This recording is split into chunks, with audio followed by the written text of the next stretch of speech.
Welcome to Sipping on Excellence. This is Coach KJ, and I'm here with my man, my dude, the Doc. And this is where we will be discussing the exceptional that is absolutely attainable. My friends, here's to living that extraordinary life. Cheers. Cheers, cheers, cheers, y'all. Woo! I'm laughing. You know, we always Check. Oh my gosh, we always start to show off laughing. So we'll take, you know what? First and foremost, welcome to Sipping on Excellence. We are so delighted to be here today. I think I'm almost more excited about today than our first episode. Man, I don't know what to say. Down a little bit. I don't know what to say. I feel like Dave Chappelle. Turn my mic up. Yeah, right. Turn my mic up. Welcome to Sipping on Excellence. We are like, we're feeling a little different today. The reason why we're feeling different is because we finally figured out how to get this podcast sound to our video, all with less. As you can see now, we got less stuff. Yeah. So what happened was we, you know, when you buy stuff and you're like, okay, we're going to go through this journey, we're going to fix it.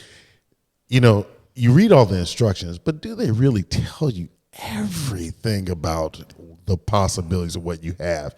And after watching 5 billion YouTube videos, it just so happened to fall on this one guy, and I can't remember his name, so I can't give him a shout out. But We appreciate you, though. we appreciate you. And he wasn't talking about video from a standpoint of shooting video and using the Rodecaster. He was talking about going live. And I figured, well, if he's using his phone, why can't we're using our phone to shoot video. How come, and he's going live, why can't we go video to this? Yeah, how come we couldn't figure this out? Yeah, I don't know. Coach, I'm so grateful because y'all don't know what it was doing to me to have to edit these every week. Right. Trying to dub the sound, trying to figure it out. Different mics. We sit up here with 12 mics. Yeah. Cords everywhere. Yeah. Dude, this is like freedom. This is freedom. Yeah, especially with that secondary mic. It's like, oh my goodness. This is I'm feeling good about this today, y'all. Yeah, so I'm gonna welcome y'all again because welcome to a new day. YouTube, welcome. Podcast, welcome. It's a brand new day. Coach, welcome. Welcome, Doc. Coach got on Western gear today, y'all.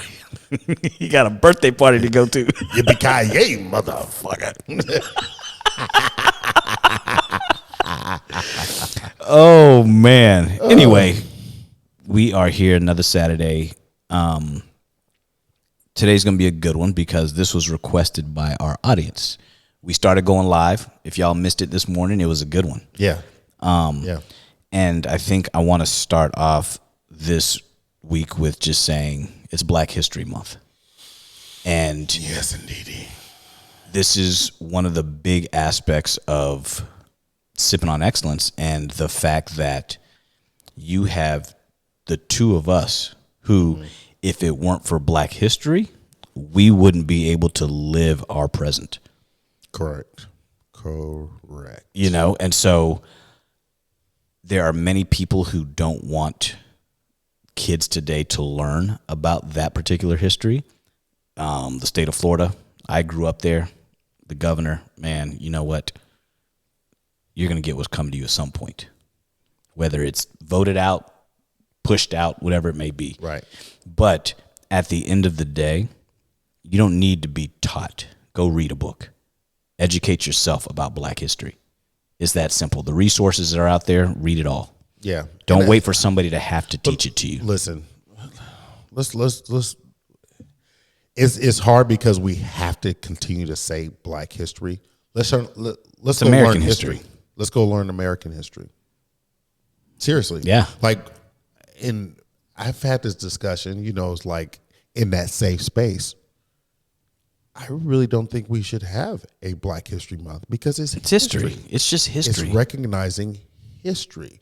And And recognizing everybody that's a part of this history. Right. Whether you're black, white, Asian, Latino, it doesn't matter. But look at. And it's okay to celebrate, certain contributions by certain groups, but you shouldn't forget about it the other 12 months of the year. Right. I mean, the other 11, I should say. Yeah. I mean, look at the Germans. They teach about the Holocaust. They're not teaching it from a place of you should be ashamed. It's teaching the level of shame and identifying it so they can move forward and not repeat. Well, exactly. Think about what they say about history. If you don't learn from it, you're destined to repeat it. Yeah. And there's a whole lot of people out there that wish we could repeat it. Mm-hmm. I'm just saying. Mm-hmm. So anyway, this month we're not going to be going hard on Black history because you guys can read it and we're living it on a daily basis. Yeah. So if you listen to this podcast, you're getting Black history in the making because this will be history one day. What do you think is we've talked about several books, but what's a great book to kind of get started or something that can teach a large base? I have one in mind, and it's something we've talked about. My favorite book now that you gave me, Cast. I was going to say that. Isabella Wilkerson. If you guys don't read any books, read that one, get the audiobook, whatever it is you're going to do, because that'll give you a history of where this all came from. I think also it gives you not just a Black history, but it gives a world history. It does. A world history of colorism, the caste system, and how this all came about. Yeah, because it's not just here. It's everywhere. Many places, yeah. I mean, you got colorism in the Philippines. You got colorisms in India. Oh, yeah. You got colorisms everywhere there's been colonization. Mm-hmm. Think about that. Cubans. Yes. Colorization wherever there's been colonization. It's the truth. Yeah. Go figure. Just saying, y'all. Yeah. Yeah.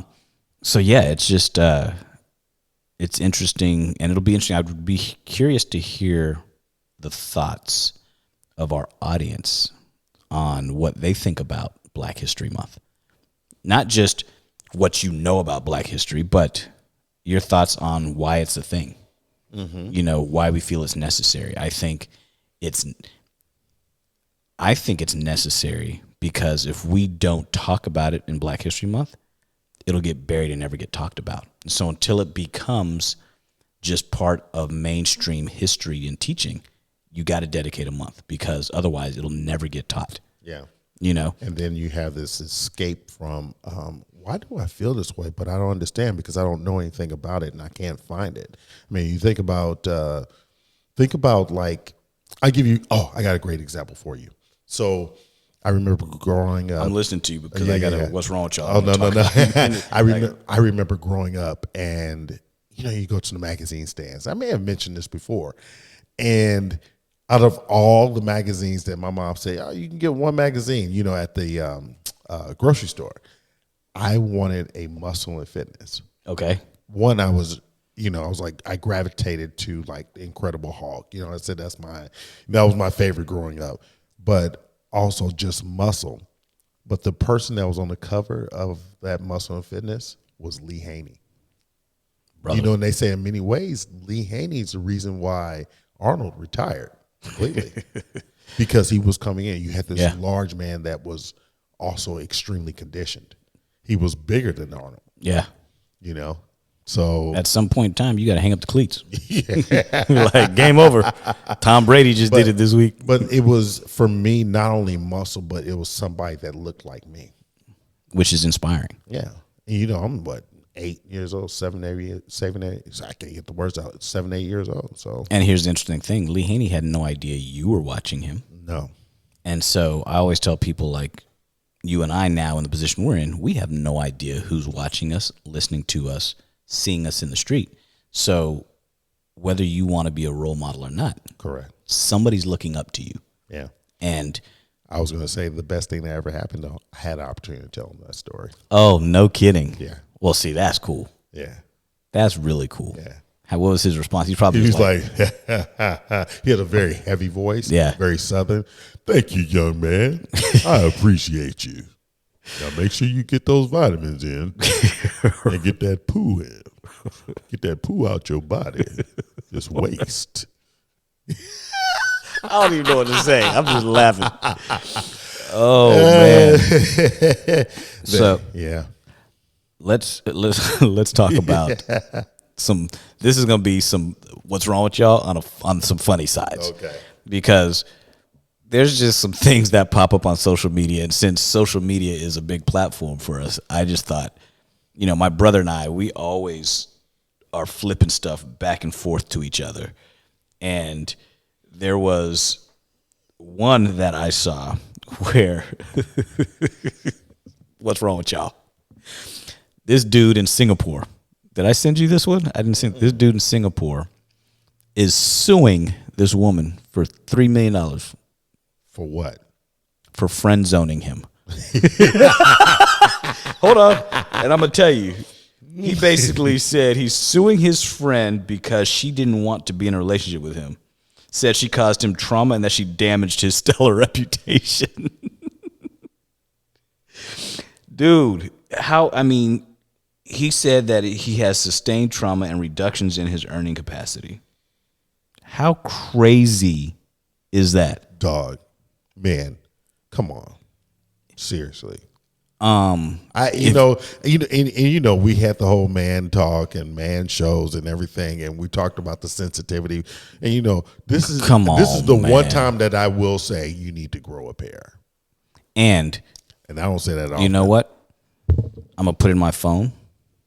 Let's talk about why people get friend zoned. Why men get friend zoned.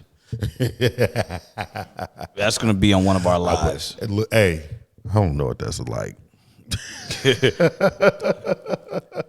Why do you friend zone people? Yeah. Yeah. But I think it's one of those things where people are out of their mind. And I think people are out of their mind when they can sue for almost anything. The other thing, now this guy just pulling out his phone, just working. He's so happy. He's Dude. so happy with this freedom, this level of freedom.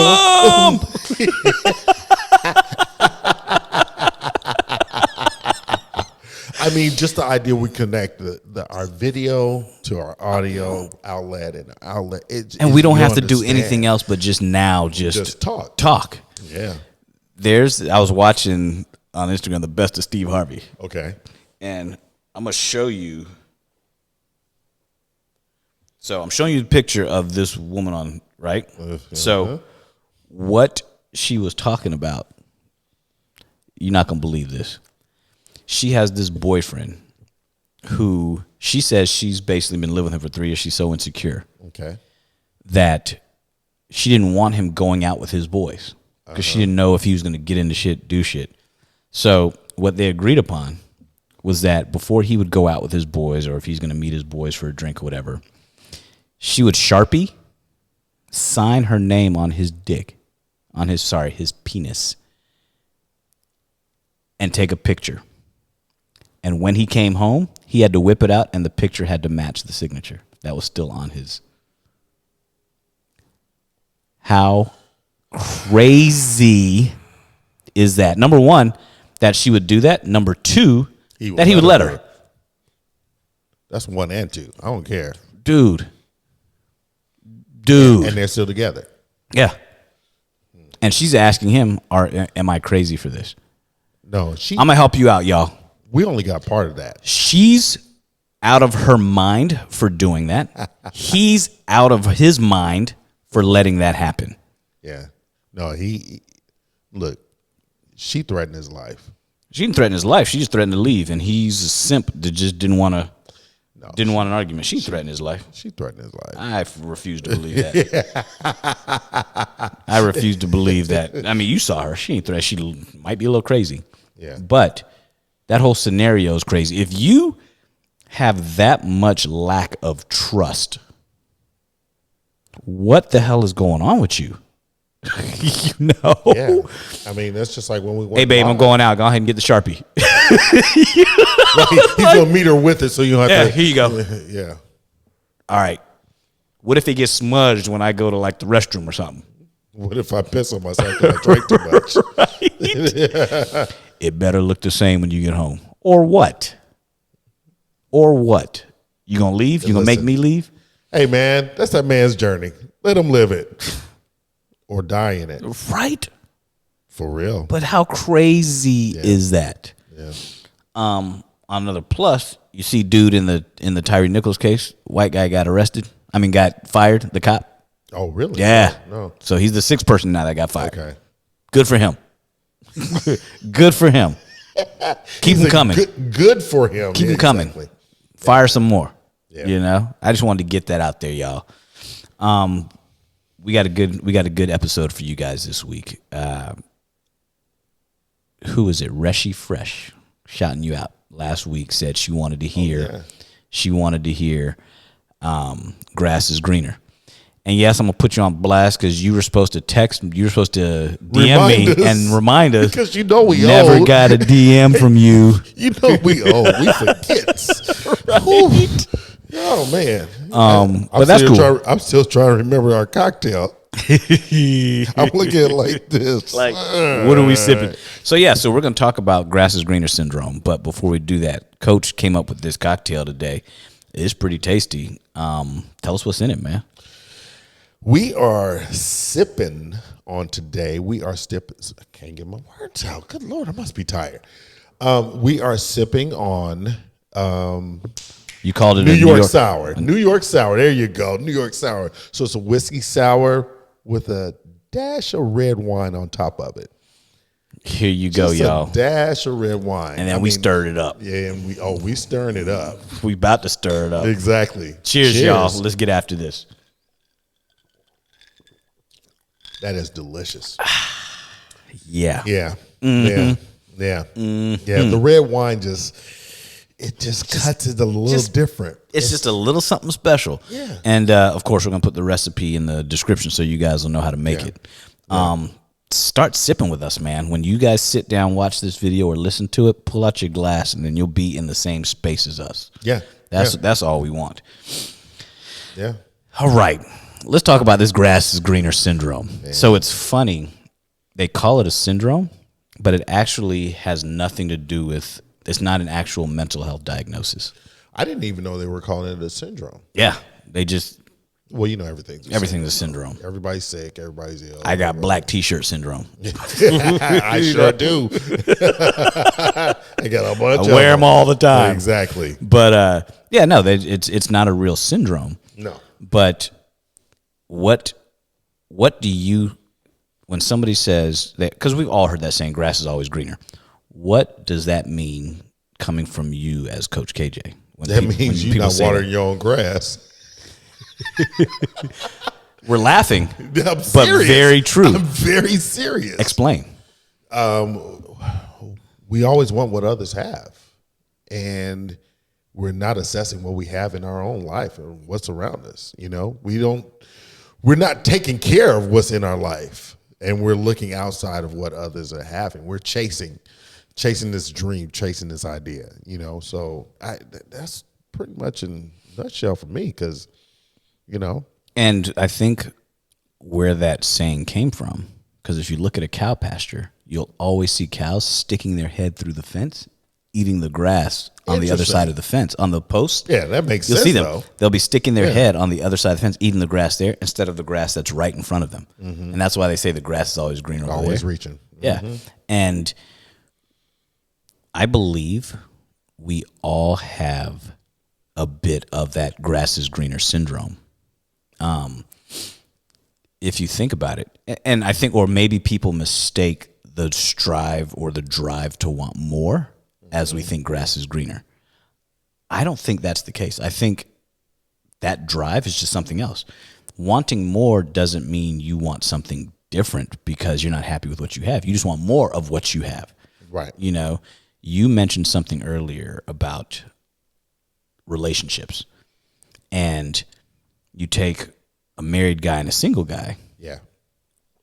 And I always think about the first Bad Boys. Remember what Mike Lowry said? Mm-hmm. He was like, you as a married guy, have life easy because you only have one woman to please, you know? And the married guy always looks at the single guy and is like, dude, you are living your best life because you get to go out and sow your oats and do all this stuff. And each one of them in their space feels their life would be better if they were the opposite. You know, so that's a prime example of grass is greener, you know, or people will say, you take a woman who's with a guy, she meets but she's always looking for the next best thing, you know, instead of really paying attention to what's in front of them. And I think men do the same thing, you know. Tell me how do you think people can get past that? Or like, how do they, first of all, identify that's what they're doing? And then how do you think they could possibly start working towards getting past that? Good question. I don't know. I think what happens is people find ways to not be happy in their lives. People look at their lives, or excuse me, they don't look in their lives. I think people always, they see other things, they see shiny objects, but let alone not realizing and the shiny objects that they're ignoring in their own life. I think they're searching for external sources of happiness instead of finding happiness within. Yeah. But let me ask you this. Is it because they need that pat on the back? They need that acknowledgement. They need some external acknowledgement that's going to give them a tug saying, "Hey, yeah, that's what you should be doing." Well, I think in a sense, yes, but I also think that they're miserable. They're not happy. And instead of figuring out why they're not happy where they are, they're looking for something else to find happiness in. And so then they think, okay, you know what? I like red shoes and not black shoes, so I'm going to put on a pair of red shoes. I'm still not happy. Those black pumps over there actually look really good still. I'm going to go back to those because now when I'm standing over here in this world, or better yet, I meet this person, they're great. I'm hanging out, whatever, but I'm always keeping, and I look at grass is greener syndrome as I'm always keeping my options open for something better instead of enjoying the now. Right. That's what I think that is, because I'm just like, I don't want to settle down because what if a better woman comes along, or what if a better guy comes along, or I don't want to get too comfortable in this job because what if a better job comes along? I was going to say sleeping with one eye open, right, and one foot on the floor with a shoe on. Right. I'm always looking for the next thing, right? You know, instead of, and you see it in the workplace, people who come in and they start doing a job, but they do just enough because they're like, the minute a better opportunity shows up, I'm bouncing. Yeah.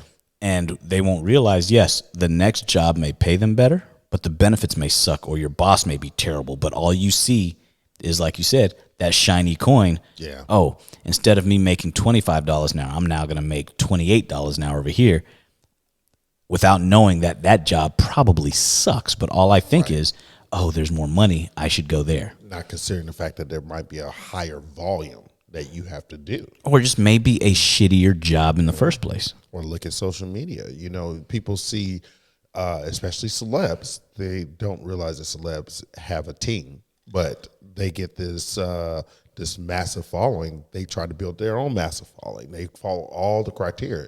Guess what? That is now a job.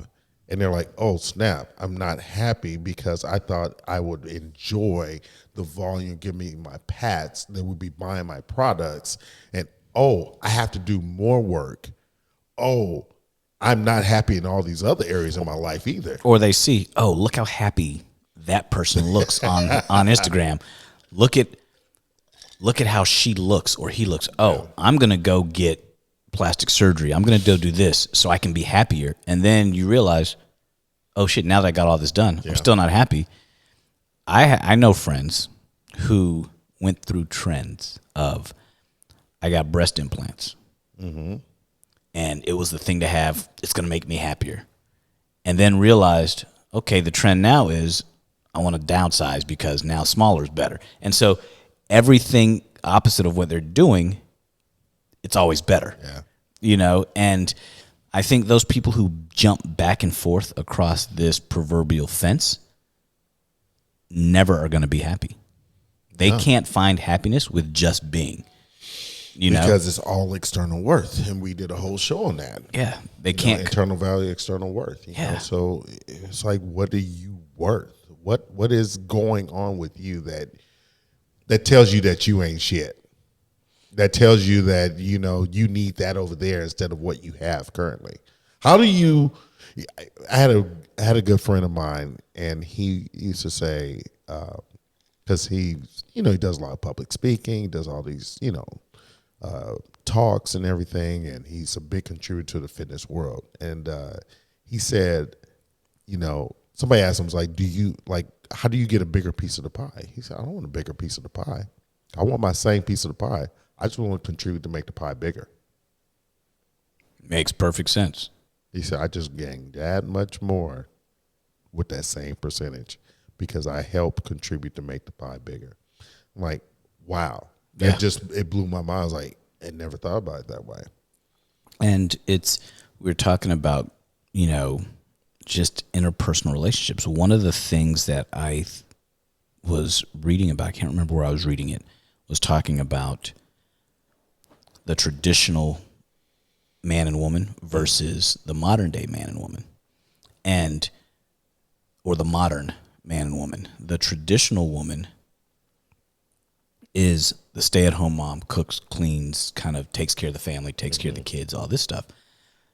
The modern woman is the woman who goes out, becomes that boss, becomes independent, works for herself, takes care of herself, and all of that.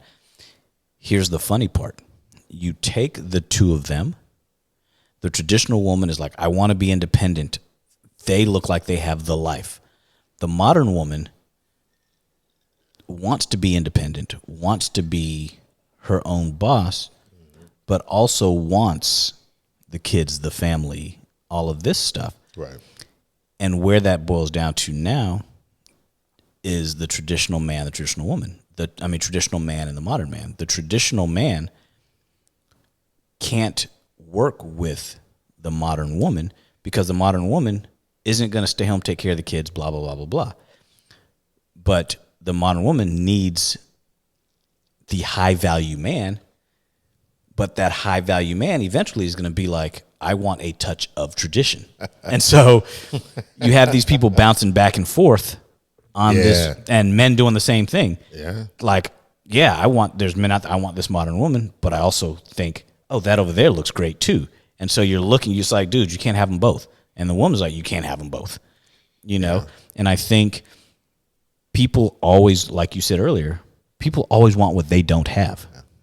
You were just saying about that type of woman. I was looking at the ideal woman, and hearing and thinking about the ideal woman. I think my wife is a virgin, and I think that your brother's wife. Yeah, I think Dina is a virgin. 100%. She's it's like, listen, I'm getting out here, I'm getting my thing going, but I can still be that that mom, that wife, that I can do it all. And you can do it all. She's a wife first. Yes. That facilitates to her kids, that takes care of her home, and so on and so forth. But if something goes down, she can still handle the house. Yeah. She can still provide for her family. Yeah.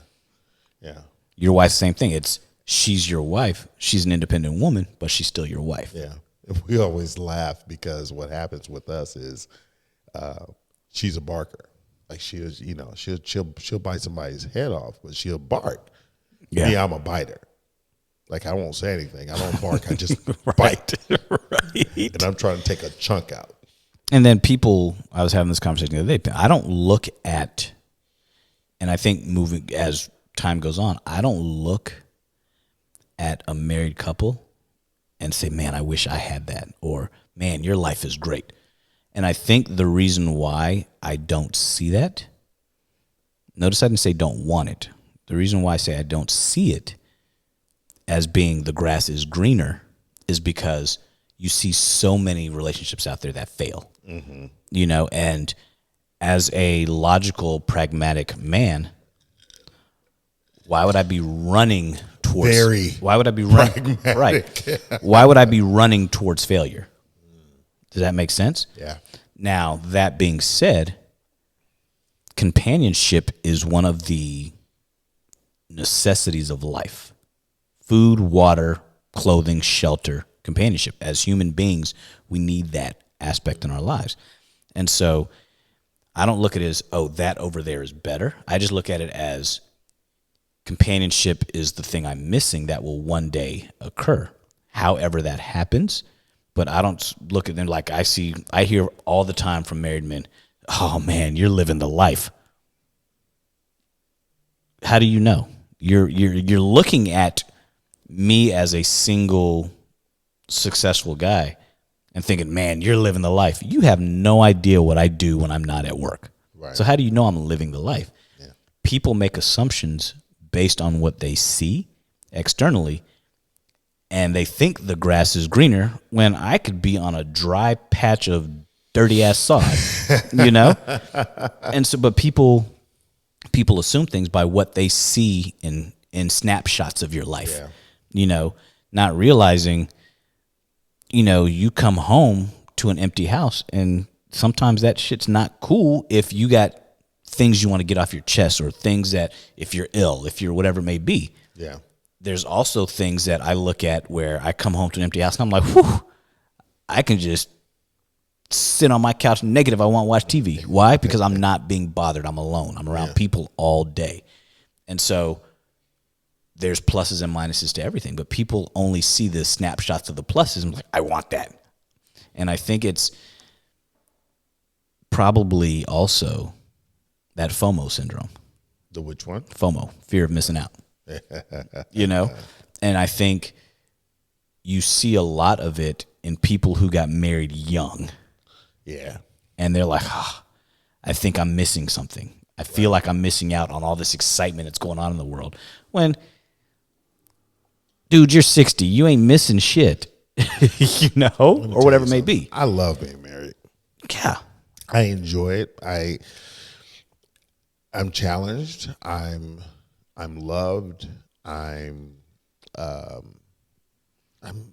everything. I think we've especially as years have gone on, we've become better critical thinkers. We challenge each other without stepping on each other. Mm-hmm. We learn how to engage. We learn how to share with each other so we can go out and be a formidable force against other people. Like coming home is like how we put things together, and then we go out and we're able to fight everyone else. Well, and I think if people spent a lot more energy on focusing on the now. So, for example, if you're dating somebody and while you're trying to get to know this person, you're always looking over there to see if there's something better. Right. You're not getting to know this person. You're looking over there. It's like you're allowing them to take up space and time while you're looking elsewhere. Yeah. You know, and are you being fair to yourself? No. Are you being fair to the person you're with? No. But everybody does that because they're like, I don't want to jump in too quick because what if I'm in this and something better comes along? Well, your perception of better may not be so, and you leave something great for something good. Does that make sense? I'm laughing because I was thinking about when you said that, when Chris Rock was talking about how he was addicted to porn for a while and how he kept looking for the perfect scene, how he's late to everything. He's like, I'm looking for the perfect scene. Right? Wait a minute, too much of this. Oh, yeah, too much man ass going on right there. Gotta get, you know what I mean? Like we're chasing this perfect moment, in our heads that we think is perfect, because it's like it says, we talked about, it's a kick, it's an energy, it's a dopamine kick, and we want to have a level of feel good. So you're like, oh. But how did we get that level of perfect in our brain? It's what society told us is perfect. Yeah, exactly. We see all this stuff on social media. We watch movies. We hear stories, and we're like, oh, that's the perfect. That's what I'm looking for. The knight to ride up on the white horse, and they're looking for that fucking pretty woman moment. Yeah. Y'all out there that are wondering, that shit doesn't exist. Yeah. This shit takes work. Social media really messes people up right now. Yeah, it does, because it's overdrive. Because they can't take it for what it is, as snapshots in time that can be entertaining. Yeah. It'll be either entertaining, educational, motivational, inspirational. That's all social media should be, a way to connect, a way to just sort of see things, not pattern your life after and keep looking for that next best thing, because you'll always miss out. You're looking for that next best job. You're looking for that next best person, Yeah. I mean, it's like, I look at other people's social medias, especially in the coaching realm, because I get motivated by what they're doing. I'm like, oh my God, that was a great message. Oh, and I got to the point, instead of me saying, oh man, why am I not doing that? I'll message them and say, you know what? That was beautifully said. I appreciate that. I can take that and run with it. You know what? I might have to steal that one from you. That was a good one. I appreciate that. So that way I'm not thinking about what they're doing in the sense of I'm not doing it and I want what you have. Now I'm not looking at how many followers you have or whatever. I'm looking at the message that you're sending, message, exactly, and how it's feeding me and my spirit, yep. So I can continue to build my recipe book up of how I'm going to continue to feed other people's spirit as well. And hopefully I'll have some messages and thoughts and patterns that you might say one day, oh my God, I didn't think about it from that standpoint. Let me throw this out there. Well, that's how it should be. Now, people, and I look at my life and I always said, am I looking for the next best thing? Mm-hmm. And I keep bringing it back to dating, because that's what I believe. Because the first thing she brought up was relationship advice, whatever. Then she said grass is greener. So I want to keep bringing it back to what they wanted to talk about, which is in the dating space, because I think that's interpersonal connection is what most people want to talk about. I look at me as single and why I've been single for so long. I'm not looking for better. I'm looking for a better connection. Does that make sense? Yeah, I know exactly what you're saying. And in medicine, or like in surgery, whenever I'm operating, I always say the enemy of good is better. Because if I'm doing something, I'm like, this is good. And if I try to do something and make it better, I can make it worse. Mm-hmm. And so the same thing, if you're in a position where, it's really good, work on that and say, I'm going to make what's really good great, as opposed to I'm going to look for great because I know what really good is. So I'm just going to go look for great elsewhere. And then you go and you see like you said, you see the shiny new nickel, and then you get the new shiny new nickel, and it fades over time. And you're like, shit. And you look back and you're like, damn, the quarter I had was way shinier than this damn nickel. Yeah. And the quarter was worth more, even though it was dull. Yeah. You know? It's like, everybody's into, especially now, one of the biggest catchphrases out there is 10X, 10X, 10X. Just 10 times it, and I get it. I hear it. But what happens is you get lost in 10Xing what? Yeah. You don't have a 1X that you have that you know how to do in order to 10X it. So figure out your 1X. So listen, would you rather, and I talked about this on social media as well, would you rather go out and hit a bucket of balls, 100 balls, just swinging frivolously because you want to improve your golf swing? Or are you trying to improve your golf swing, or are you just trying to hit a bucket of balls? Or do you want to hit 10 really good balls because you got your swing is so sweet and so finesse, you just you hit 100 balls and your swing is shitty. Yeah. You're gonna hit 100 shitty balls. Yeah. And because you've done 100 reps with a shitty swing, it's going to be hard to change that swing. Right. You know, you're right. And that variation, what I just said, goes with everything. It goes with everything. If you are trying to get out there in the world, and let's use the dating world. If you're trying to get out there in the dating world, you're trying to talk to people, whatever. Just get out and talk to one person. Share with them. Figure out how you need to converse. What your life is like. Okay, that didn't work out. Try another person instead of like. But you know what the problem is? I'm going to 10X it. Right. I'm going to talk to 15, 20 people one time. And you know what made that possible? Dating apps. Dating apps. I can swipe right or swipe left on 50 people. I can match with 100 people.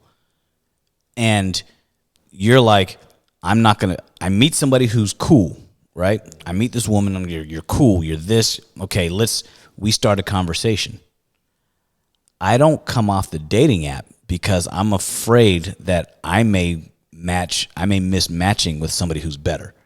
Instead of saying, you know what? Right. Instead of saying, you know what? I'm on Tinder, Bumble, whatever it may be.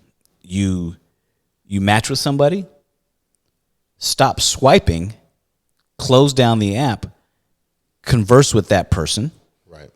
If you realize I don't have a connection with this person, wipe your hands, go back on the app, start swiping again. If that's how you meet people, you meet somebody else, close it down, focus on the person that you matched with.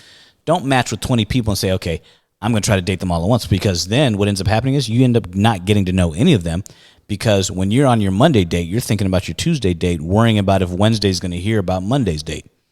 You know, and that's just dumb. And you know what happens most?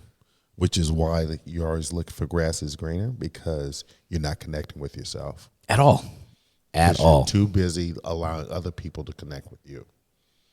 And I always say, there's nothing wrong with knowing a lot of people. It's terrible to let a lot of people know you. Ooh, I like that. I like that. You know, and it's true. And so when you're out on these apps and you're trying to spread yourself out and let everybody get a chance to know you, nobody's getting a chance to know you, because you're not showing anybody your true self. You're not taking the time. And number one, you're not taking the time to get to know anyone. Yeah. You know, and I'm just like, this is dumb. It's like what's the old sales phrase? You're dialing for dollars. You're dialing for dollars. I'm gonna keep calling. You know, and I years ago went on these apps. I was like, let me just see what it's about, and met a couple cool people. We're still friends today, but in the grand scheme of things, people were matching with me left and right, and I used to just look like I'm not even interested in this conversation. Right. I can imagine. I'm just like, I'm glad I missed that phase. I literally be like, why am I entertaining this idea? And you know, I'm so appreciative that the way Kenyatta and I got together was old school. You know, dinner. I go to this dinner party. She went to the same dinner party. She wasn't able to make it. They all thought a collective said, I think these two should meet. I still think that's the absolute best way ever. When people who know you both put you in the same room. Because you come in already queued up. Some of the most amazing friends I have were because people thought we would be a good match if they not necessarily set us up, but put us in the same room. Mm-hmm. Like one of my closest friends, amazing woman, didn't tell me I'm setting you up with this woman. This woman just told me, come meet us for drinks. Come meet me and my girlfriend after work for a drink. We walked down the street from the hospital, and we're sitting there. Her and I talk about this to this day. I'm not going to say your name because your dude doesn't know me.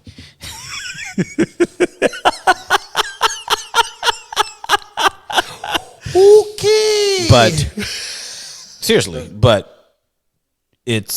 we had a conversation, and we're just sitting there, and it was like, damn, she's really cool. And we never, it never went anywhere, but this is years later, and we're still very cool, and there's people I've dated who, all the women that I've dated that that I thought were really cool were because we were in the same room because people put us there. People who thought we would be a good match put us there. And it ended up not being because we're a bad match. It's just bad timing. You know, that's the one thing that no matter what. And a lot of people don't like being number two. Yeah. And in my life, I hate to put this out there to y'all, so whoever's listening, you're always going to be number two because what I do for a living is number one. Fair enough. It has to be. I've spent my entire life getting here. I have a lot of mouths to feed, and people's lives depend on it being number one. Right. And so women who think, oh, the grass is greener because I want that ambitious guy over there, what they don't realize is when they go grab that ambitious guy, because the guy they're with treats them like a queen, and he puts her first. They think, I want that ambitious guy because he's not like him. They don't realize the grass ain't greener because now you're going to be number two. Because his ambition is number one, and it always will be. If you're okay with being number two, different. But don't get over there and be like, I want to be number one. Well, shit, you were number one here. Now you jump the fence to be number two. You know what I mean? Yeah, yeah. And it's just that simple. Yeah. If you're okay with being number two, then that grass may be greener. Yeah, yeah. But I think people just, they get it wrong. So with me, it was always, you connect with people who know you best. So those people will connect you with people they know and connect you with people, you know. Old school, man. Yeah. And I think, now granted, there's people out there who have met on these dating apps, who've met on Match.com, all these things, have gotten married, etc. Yeah. But if you think about the billions of people on dating apps and the small percentage of people that actually get married off these apps, are they actually winning? Or are people just going on a shit ton of dates? You know what I mean? And because of that is why people, because of how we meet and interact with people, I think that's why we're going to be, they were saying that 50% of the population is going to be single, you know, going forward. And that number is rising every year. And yes, we talked about grass is greener, but I think we've combined her second request as relationship advice all in one, you know. And I think that because of how people meet, I had a conversation with a friend of mine the other day, and I asked her, I was like, do you think that dating apps and the way we meet people is going to become a fad and a thing of the past? And are we going to get back to meeting people in person? And she said something very real to me, and she's our age. She's 50. She said, I'm the not young, 50 yet. you will be in short term, 2 months or whatever that may be. And we about to blow it out, yo. But what she said was, this generation of, like, my nephew's generation, the 20-somethings, all they know is dating apps. Correct. My nephew's generation, they're 13, 14. They don't know anything about dating yet. But when they become 20-something, all they're going to do, because they do everything online. Yeah. You know, they do everything on their phone. It's going to be like the TV show Black Mirror. When you start, people walk around, their ratings are above their head. Yeah. And so, well, and you think about it, they're gonna basically do everything based on an app. And so there's going to be no walking up to a girl or a guy and saying, hey, how are you? I saw you across the room. I just wanted to come say hello. They're not going to develop game. They're not going to develop game. No, I was exactly what I was thinking. They are not going to develop a game. And me and my brother tell my nephews all the time, dude, even if you, because think about it like this, even if you're meeting people online, men and women still want the same things. A woman wants you to have game. They want you. Men want you to be fine. They want you to be hot. They want you to be beautiful, and then they want you to be smart, intelligent, all that. Women fall in love with their ears. They want you to get in their brain and beat them up. Right? They want you to emotionally connect. Oh, definitely. They want you to physically connect. They want you to be in their head. And most importantly, the best thing a man can do is make a woman think about them when they're not around. If a woman's thinking about you when you're not around, You got him. A man just needs to. He's gonna think about you. If you exactly, he's going to. He is definitely going to think about you. It takes a lot less work for a woman to get a man to think about her when he's not around. A man Mine says a little more short lived. Right. A man has to get in her head, and that doesn't happen over an app. Eventually, you got to face put in some work. People have got to learn how to connect again, man. I'm telling you, people have got to learn how to connect again.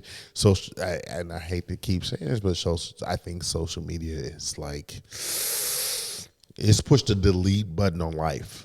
Yes. It's pushed the delete button on life. Well, what it's done. Living. You know what fulfilling life. You know what social media is like, and what these dating apps are like, is like a lifelong speed dating. You know how people used to go to speed dating, you got 2 minutes at a table, and that's what that swipe is like. Oh, I don't like his profile or his picture. Done. Well, think about that. After your speed dating, you decide to actually put your phone down. You go on watch television when you decide. When you're not streaming something, 18 episodes of one show, right. What's on regular television? Married in 30 Days. The Bachelor, the Bachelorette, The Bachelorette of the Bachelor, because the Bachelorette. Love in Paradise, Love in Hip Hop, Love in Basketball, Love in. And it's all short-lived. It's all short-lived lifestyle. You can find your soulmate in 6 weeks. Right. Really? Right. And nobody ever goes to therapy. So they're all messed up. Dude, it's very short-lived. I told you when people came at me about The Bachelor. I didn't tell you about that? No. Years ago. Yeah. Oh my God. Years ago, people submitted me to be on The Bachelor, whatever. I didn't even know. And I get a call back. And we're talking, there was no black bachelor or whatever. I forget who the hell I spoke to from that organization. I'm not making it up. It's just the conversation. And the first thing I thought was, there's zero chance of me finding scheduled love in 6 weeks. Number two, I'm not trying to be a reality star. So, and this was early in my career in medicine. I was like, it could only hurt my career. It won't help. Right. And so I told them, not really interested in that. And you know what the next question was? Well, would you consider being on The Bachelorette? I was like, if I'm not going to be willing to be the one, I'm absolutely not trying to be 25, one of 25. And she's like, I understand. I'm like, no, I'm just not. And because it's stuff that's set up for TV drama, and when people or men and women scheduled drama. So when men and women watch this show, and it has The Bachelor and Bachelorette. I have friends that watch it religiously, female friends. It's that fantasy of, I can find love. I'm so in love with him. I've only met him 2 weeks. That's why I brought it up. Who are you in love with at 2 weeks? But we talked about on the previous, which was interesting. Women don't fall in love at first sight. We talked about this when my brother was on the podcast, how both of you were like, I knew right away that this was probably the woman I'm going to marry. Men know right away. Yeah. It's your job now not to fuck it up. Yeah. know? We become very attached very fast. Yeah. And it's just, we're working out the logistics in our brain. Like, is this really going to happen? To the point where you have to start saying, okay, I need to start eliminating. You start weighing the goods and the bads. You're going back and forth. And when those goods outweigh those bads, you go, yeah, no, I'm good. Yeah. Yeah. But we give you that shot up front. Yeah. Women kind of got to feel you out, make sure you're not a psycho axe murderer. Then is he going to be all this? Is he lying about what he does, who he is? And they'll feel you out. They know, but they don't know. Men, we decide early on. But at the same time, they try to push forward. They try to push the narrative forward faster. Yes. We drag our feet. Once we know, we drag our feet to the finale. Women are sprinting towards the finale. Yeah. Because they've always been told get married, have kids. The wedding day is your The thing. white picket fence. The white picket fence, the big wedding, the white dress. When you get the new job, the new husband, the new job, the new car, the new everything. Everything's new, right, on top of the new. And what's interesting is that, and I think nowadays, the views on that whole scenario are different with younger generations. They're not talking about it as much, and I think that's also because women are in the workforce, the feminist movement, all of this stuff. I don't need all that. I'm my own man. Cool. You know, is that grass greener? Because if you ask them, like, all right, you've now said my ultimate goal is to be CEO of Coca-Cola. Okay, so you've worked your entire life. You're now CEO of Coca-Cola. Are you happy? Is that grass greener if you're alone? You know, exactly. And so, but you've tried so much to say, I don't want to be with this dude because he's holding me back. Is he holding you back, or are you not giving him a chance to push you forward? Yeah, there's a difference. Yeah. I mean, because using the CEO example, if that's her dream and her narrative, and she's living it out, and she gets there, I mean, is she going to be happy? Who knows? But she knows that she lived out her dream, her narrative, versus I should be, and if I had that job, then I would feel this way. You know what I mean? Yeah. So for sure. I think it just plays on. It depends on how she chose it versus somebody telling her that would be the better way. Or I see, for example, I remember I offered somebody a job. Okay. Right. Told them, what salary do you want? You want X amount? Cool. I'm going to give you that salary. A week or two before they were supposed to start, I think I'm going to stay where I am, blah, blah, blah, blah, blah. I'm not sure because they're going to do X, Y, and Z for me. I was like, cool. So they didn't move. Yeah. They didn't take the job. It's done. Fast forward. Life was miserable for this person. Miserable. With who they were with. Right. Who they were working for. And they just kept in it. And then finally said, the next job popped up, I'm quitting. Comes over here. It's like, shit, I don't like this job either. Has had 3 or 4 different jobs in the meantime. Is now working on another job and has just recently accepted a job offer with a boss that they didn't respect in the 15 years I've known them. Ooh. But why are you taking that job? Oh, because the pay's better. So you're jumping to greener pastures because you think the money is going to make the job better. Or are you just willing to accept any job that you can tolerate if the money's right? Wow.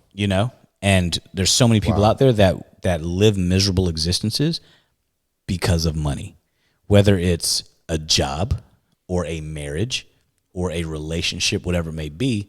They live unhappy and miserable because the money's right. And that's what they equate money with greener pastures. Short-sighted. God, it's just, it's silly, man. It is absolutely silly. As opposed to what is most fulfilling for them. That sounds, right? as simple as that sounds, what is most, not how much money I will make, what's most fulfilling for me? What are the important things in my life? Is it my family? Is spending more time? All those things. Because being wealthy is relative. Oh, for sure. It all depends on how you determine what wealth is. Exactly. If you are making $50,000, but you're working 3 hours a day versus a person that's making $100K and they're working, 90 hours. I'm sorry. What?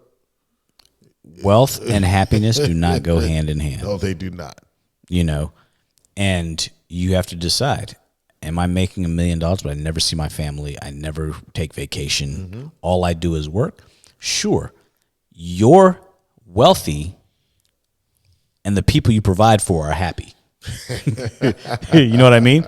But yeah, they're not. And that's when your wife goes looking for greener pastures, not somebody who's wealthier, but somebody who can meet her needs of fulfilling the role of a companion.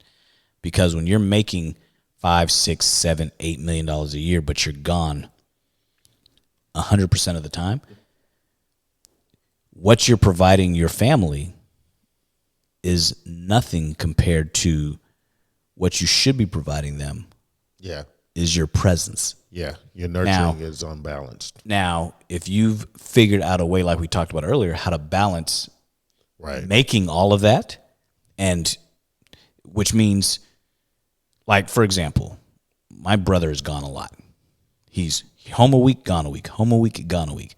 But I promise you, that dude shows up to baseball games, soccer games, takes his wife out for dinners, on dates, all of that shit. And my brother and I have learned that in order to do the things you want in life, we forego sleep. And we've foregone sleep for 30 plus years.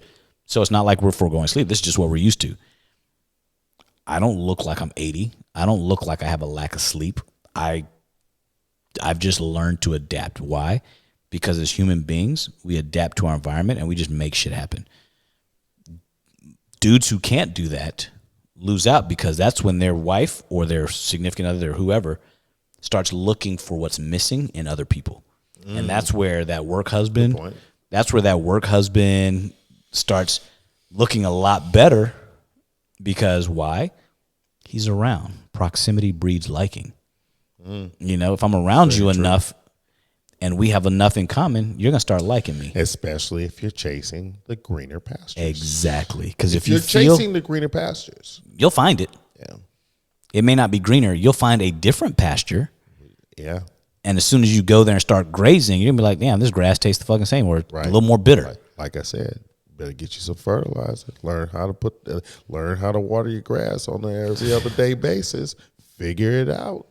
You know, the reason why your grass is not greener, because you never learn nurturing. You didn't water it. You didn't feed it. You didn't nurture it. You know, you didn't treat it right. Exactly. You just kept stepping on it. You kept parking your car on it. You kept avoiding it. You've always expected somebody else to water your grass instead of you watering it yourself. Right. Right? I mean, if you're not taking care of what's wrong with you, the other person can't do it for you. Yeah. And so you're looking for him or her to handle your business when you just need to do it yourself. When in full essence, that means you are not in balance of taking care of yourself. Yeah, right? Let alone the external things of your own grass. You're not in a good place to take care of yourself. So you need to get to that basis, the bottom line, the rooted to the tootie.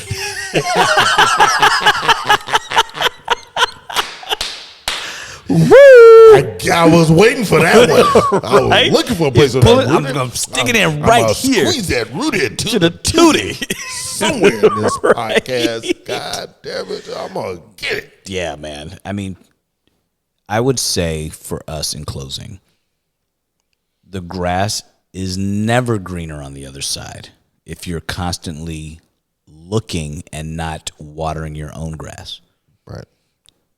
Take care of home. Take care of yourself. Nurture yourself. Find happiness within, and then you will understand that the external happiness that you get elsewhere is fake. Right. Go back and listen to our podcast about communication. That will feed you absolutely on what we're talking about right now. For sure. You know, and Coach KJ, I dig this one. I like the fact that you guys gave us a topic that we didn't have to think about. We just, boom, let's just do it. So continue coming up with these ideas. Continue letting us know what you guys want to hear about, because I think we tackled 2 today. Right? Relationships and grass is greener, because I think they kind of go hand in hand. Yeah. Man, Coach, where are they going to find you, man? At Coach KJ Knows on Instagram. At Coach KJ Knows on Instagram. And CoachKJ.com on my website. Hit me with some questions if you're looking for coaching. I'm here to help. You're going to also find us at podcastsoe.com. You'll find us at SOE_podcast on IG. You'll find me at Lionel Hunt on IG, and you'll find me also, at the Hunt Foundation and thehuntfoundation.org. Dude, we are always trying to better ourselves, trying to make this podcast great. Thank you guys for hanging out. Thank you. And we out. Cheers, man.